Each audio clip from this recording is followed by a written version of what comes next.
Hello நமஸ்காரம். இன்றைக்கி மடிப்பாக்கம் சுந்தரி மாமியார் கிச்சனில் ஒரு ரவா உருண்டை எப்படி பண்ணுறது அப்படிங்கிறத தான் பார்க்க போகிறோம். இப்போ ஸ்டவ்வை பற்ற வச்சுட்டு அடி கனமான ஒரு வானல் அடுப்பில் போட்டுட்டு ஒரு 1/2 கிலோ அளவுக்கு ரவா எடுத்துட்டுருக்கேன். இது வறுத்த ரவாவாக இருந்தால் கூட நம்ம வறுத்துட்டு பண்ணுறதே தான் நல்ல வாசனையாக ரவா உருண்டைக்கான உள்ள டேஸ்ட்டே கிடைக்கும். அடுப்பை சிம்மில் வச்சுட்டு தான் வறுக்கணும். மீடியம் ஃப்ளேம்லேயோ ஹைலேயோ வச்சுட்டோன்னாக்கா அடியில் செவந்துடும், மேலே வறுபடாமல் அந்த ரவா உருண்டைக்கான வாசனையே இல்லாமல் இருக்கும்.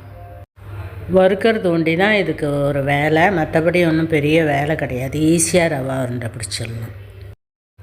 இந்த அளவுக்கு செவக்கணும், அந்த அளவுக்கு நம்ம வறுத்துக்கணும். இந்த அளவு செவந்தால் தான் நல்ல வாசனையாக இருக்கும்.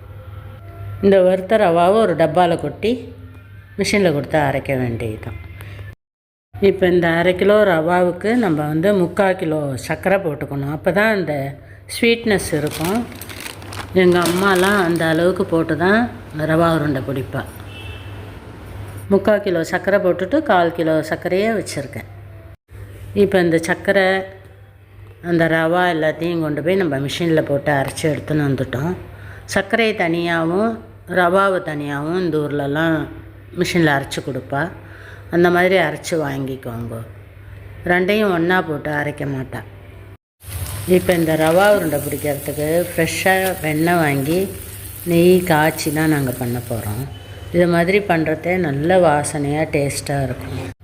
உங்களுக்கு உருக்கி பண்ணுறதுக்கெலாம் டைம் இல்லைன்னா கூட கடையில் வாங்குகிற நெய்யை கூட யூஸ் பண்ணிக்கலாம். இப்போ அந்த நெய்யை ஒரு டப்பாவில் ஊற்றிட்டு அதே வானலில் ஒரு கைப்பிடி அளவுக்கு முந்திரி பருப்பை 1-2 உடச்சி போட்டுட்டு அதில் கொஞ்சமாக நெய்யை விட்டு நல்லா செவக்காக வறுத்துக்கலாம். நான் இப்போ ஒரு 10-15 உருண்டை தான் பண்ண போகிறேன். அதுக்கான முந்திரி பருப்பு தான் எடுத்துட்டுருக்கேன். எல்லா மாவையும் பண்ண போகிறது இல்லை.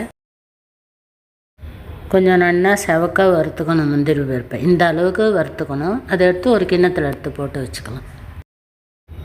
இப்போ நம்ம அரைச்சின்னு வந்த ரவை சர்க்கரை ரெண்டையும் ஒன்றா கலந்துக்கலாம். ஒரு தட்டில் கொட்டி சர்க்கரை கொஞ்சம் கட்டியான மாதிரி இருக்கும் அரைச்சத்தில், மிஷினில் கொடுத்து அரைக்கிறதுல. அதில் நல்லா உதுத்து விட்டுக்கணும். ஒரு தாம்பாளமாக எடுத்து அதில் கொட்டி உதுத்து விட்டுக்கோங்க. எல்லா சர்க்கரையும் கொட்டிட்டு 3/4 கிலோ அரைச்சின்னு வந்திருக்கும் 1/2 கிலோ ரவாக்கு. இது அத்தனையும் தேவையாக தான் இருக்கும். அப்போ தான் அந்த ஸ்வீட்னஸ் இருக்கும். எல்லாத்தையும் தட்டில் கொட்டி நல்லா கட்டியெல்லாம் உடச்சி விட்டுட்டு நம்ம ரவா அரைச்சின்னு வந்ததையும் அந்த மாவையும் தூக்கி அதுலேயே கொட்டி எல்லாத்தையும் ரெண்டையும் நல்லா இப்போ ஒன்றா கலக்கணும். நல்லா கலந்துட்டு அதை எடுத்து ஒரு டப்பாவில் எடுத்து வச்சுக்கலாம். நமக்கு எப்போ தேவையோ அப்போ கொஞ்சம் கொஞ்சமாக எடுத்து கூட நம்ம உருண்டை பிடிச்சிக்கலாம். இது 1 வருஷம் ஆனால் கூட வீணாக போகாது. இந்த மாதிரி கலந்து நல்லா டப்பாவில் போட்டு மூடி ஃப்ரிட்ஜில் வச்சிட்டோம்னாக்க 1 வருஷம் ஆனால் கூட வீணாக போகாது. இது போல் கலந்து ஜிப்லாக்கில் போட்டு ஃப்ரீசரில் வச்சுட்டோன்னாலும் வீணாகவே போகாது. இது மாதிரி ஃபாரினில் உள்ள குழந்தைகளுக்கு செஞ்சு கொடுத்துட்டோன்னா அவளுக்கு எப்போ தேவையோ அப்போ கொஞ்சம் நெய்யை மாத்திரம் காய்ச்சி முந்திரி பருப்பை வறுத்து போட்டு உருண்டை பிடிச்சி சாப்பிட்டுக்கலாம். நான் இப்போ ஒரு 15 உருண்டைக்கான மாவு தான் எடுத்துட்டுருக்கேன். அதுக்கு ஒரு 1/2 டீஸ்பூன் அளவுக்கு ஏலக்காய் பொடி போட்டுக்கலாம். ஏலக்காய் பொடியை போட்டுட்டு நல்லா கலந்துக்கணும். 4 பக்கமும் கலந்துட்டு நம்ம வறுத்து வச்சுருக்கிற முந்திரி பருப்பையும் அதுலேயே போட்டு ஒரு சின்ன குழி கரண்டியால் 2 கரண்டி நெய்யை விட்டுட்டோன்னாக்க சூப்பராக இருக்கும். இந்த ரவா உருண்டை பிடிக்கிறதுக்கு அழகாக வரும். நெய்யை ரொம்ப சூட்டோடு விடக்கூடாது, அப்படி விட்டால் பொரிஞ்சு போயிடும். மொத்தமாக ஒரு 50 கிராம் நெய் அளவுக்கு விட்டுருப்போம். ஒரு 15 உருண்டை வரும். அதில் அந்த அளவுக்கு விட்டால் தான் நல்லா பிடிக்கிறதுக்கு நல்லாயிருக்கும், வாசனையாகவும் இருக்கும் ரவா உருண்டை. நெய்யை விட்டுட்டு நல்லா 4 பக்கமும் நல்லா அதையும் கலந்து விட்டுட்டு நம்ம இப்போ பிடிச்சிக்கலாம். இந்த அளவுக்கு நெய் விட்டால் தான் பிடிக்கிறதுக்கு அழகாக வரும். இல்லைன்னா உடஞ்சி போகும். 2வது மென்னையை அடைக்கும் சாப்பிடும்போது. இந்த அளவுக்கு கண்டிப்பாக நெய் விட்டுக்கோங்க. சில பேர் பாலெல்லாம் விட்டு பிடிக்கிறா. என்ன தான் பாலெல்லாம் விட்டு பிடிச்சா கூட இந்த ஃபுல்லாக நெய் விட்டு பிடிச்சி ரவா உருண்டை சாப்பிட்றது அதோட டேஸ்ட்டே. அம்மாவோட நினைவுகளை பகிர்ந்துருக்கோம். பிடிச்சா பாருங்கள், இல்லாட்டா ஸ்கிப் பண்ணிக்கோங்க. வருஷம்லாம் அம்மா இருந்தா, அம்மா தான் தீபாவளி பட்சணம் எல்லாம் சூப்பராக பண்ணி தருவா எனக்கு. நீ இப்போ பண்ணுறப்ப எனக்கு அம்மா ஞாபகம் தான் வருது. அவ்வளோ பட்சணமும் அம்மா தான் ஹெல்ப் பண்ணுவாள். ஃபஸ்ட்டு ரவா உருண்டை தான் ஸ்டார்ட் பண்ணுவோம் தீபாவளி பட்சணத்தில். அதில் ஃபஸ்ட்டு இந்தமாரி இப்போ உருண்டை பிடிச்சி உடனே அப்படியே கொடுக்க மாட்டா. என் குழந்தைகள்லாம் வந்து சுற்றி உட்காந்துட்டு பாட்டி பட்சணம் பண்ணுறான்னு வேடிக்கை பார்த்துட்டே இருக்கும். அதுக்கப்புறம் அப்படியே கொடுத்துட மாட்டா. உடனே நைவேத்தியம் பண்ணிட்டு வந்தால் தான் உங்களுக்கெல்லாம் கொடுப்பேன் அப்படின்பா. சரி, பெருமாளுக்கும் ராமருக்கும் நைவேத்தியம் பண்ணிட்டு வா. மாடியில் அம்மாவோட ராமர் இருப்பார், அவருக்கு நைவேத்தியம் பண்ணிவிட்டு ஆற்றுல கீழே பெருமாள் இருப்பார், பெருமாளுக்கும் நைவேத்தியம் பண்ணிட்டு கொடுத்தா தான் நாங்கள்லாம் சாப்பிடுவோம். அதனால் ஜாலியாக இருக்கும், செம்ம ஜாலியாக இருக்கும். நாங்கள்லாம் என்ஜாய் பண்ணினோம். அம்மா இருந்தே அப்பா இருப்பா, அப்பா இருப்பா. தீபாவளி அன்னைக்கு காலம்புற அழகாக அப்பாவை போய் மாடியில் தானே இருப்பா, அப்பாவும் அம்மாவும். நாங்கள் போய் எழுப்புவோம் 3 மணிக்கு.